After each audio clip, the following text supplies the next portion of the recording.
آیا شما هم مثل من به این فکر کرده اید که زندگی در دوره‌های مختلف تاریخ به چه شکلی بود؟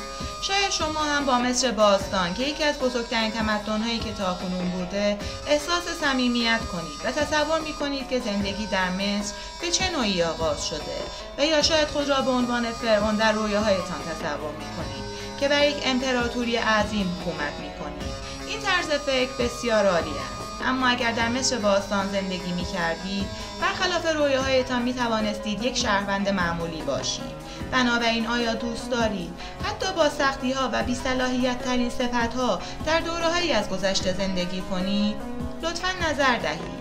صرف نظر از عواقب چنین تفکراتی در مورد تاریخ واقعاً هیجان انگیز است و به عنوان یک انسان بسیار کنجکاویم در مورد زندگی اجدادمان در آن دوران را درک کنید.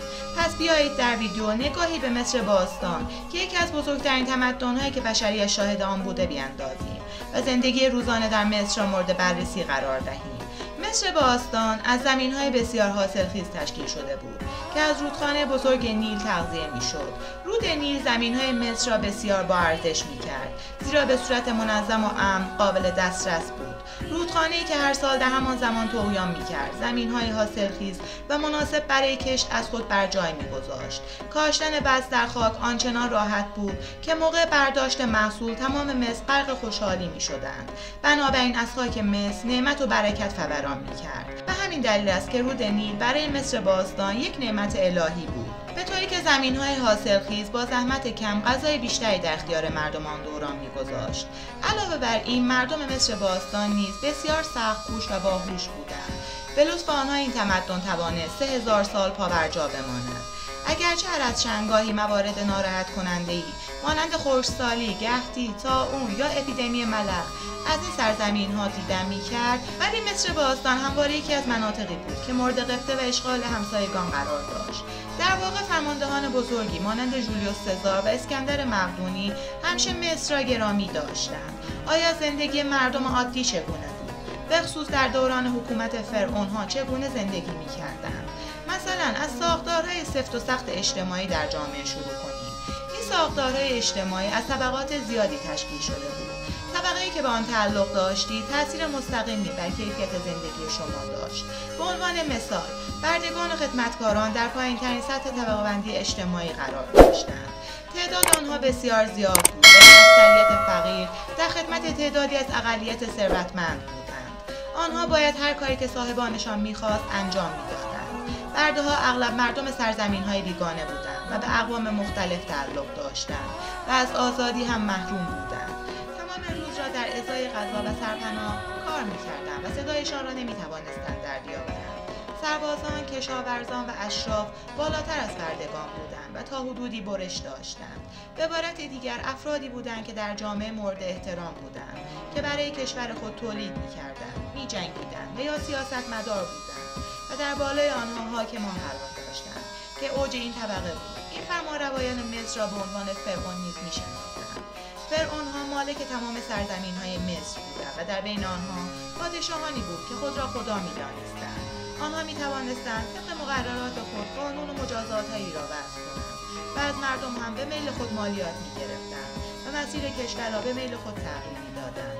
برای مصری که توسط فراعنه اداره می‌شد، می‌توان گفت که نوعی امپراتوری ترس است، زیرا در جایی که دموکراسی وجود ندارد، مردم هرگز نمی‌توانند احساس امنیت کنند و از ترس گرسنه ماندن و مردن هر کاری که از آنها خواسته شود مجبوری انجام می‌دهند.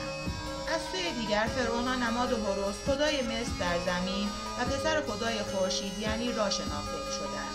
به عبارت دیگر فرعون‌ها واسطه بین خدا و مردم بودند و این باور در همه اقشار جامعه رایج بود، زیرا مردم مصر با احکام دینی زندگی می‌کردند و مردم عقاید مختلفی از این قبیل را داشتند. پس به این نتیجه می‌رسیم که اگر در آن دوران زندگی می‌کردیم، برداشتی بسیار متفاوت نسبت به دین پیدا کرده بودیم. شاید تعجب کنید، اما هزاران سال پیش در مصر باستان زنان می‌توانستند اموالی برای خود داشته باشند و حتی مجبور به ازدواج هم نبودند. حتی اگر ازدواج می‌کردند، تمامی هزینه‌های ازدواج نیز توسط دولت تأمین می‌شد. به عبارت دیگر برای عروسی مجبور به دریافت وام از بانک‌ها نبودیم. علاوه بر این در آن زمان ازدواج برای پایدار بودن نظم اجتماعی و اقتصادی جامعه بسیار مهم بود، زیرا فرزندان حاصل از ازدواج برای آبادانی و حفاظت کشور و اجرای امور جاری اهمیت زیادی داشتند. بنابراین در این مورد هم عقیده که اگر در مصر باستان زندگی می‌کردید، احتمال زیاد ازدواج کرده بودید و فرزندان زیادی داشتید و آنها را در خانه‌هایی از جنس خشت بزرگ می‌کردید.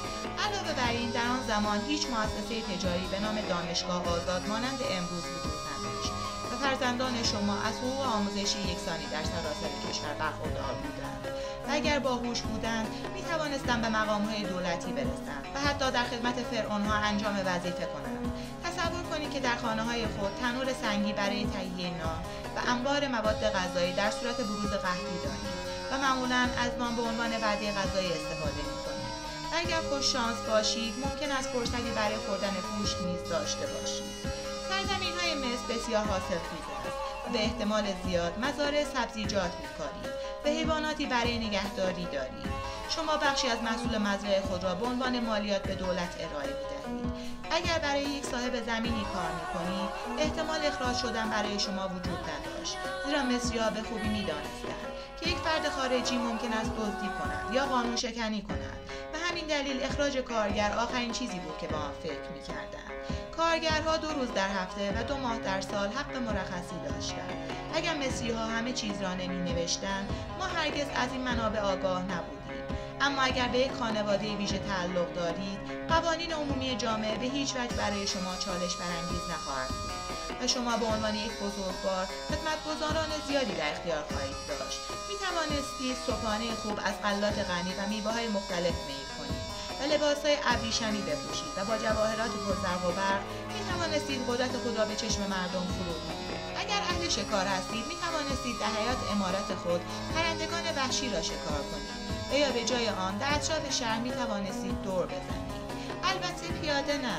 مطمئنم در شهرهای مانند اسکندریه شاهد معماری‌های باشکوه و مناظر طبیعی دست نخورده فوق‌العاده خواهید بود و چون شما انسان شریفی هستید، بردگان شما را برای دوش خود هم خواهند کرد و همچنین نگهبانان زیادی همراه خود خواهید داشت که از شما محافظت کنند. و یا شاید در آن دوران زندگی می‌کردید، می‌توانستید یکی از کارگران سخت‌کوش اهرام باشید که امروزه برای مقاصد گردشگری از آنجا بازدید می‌کنند.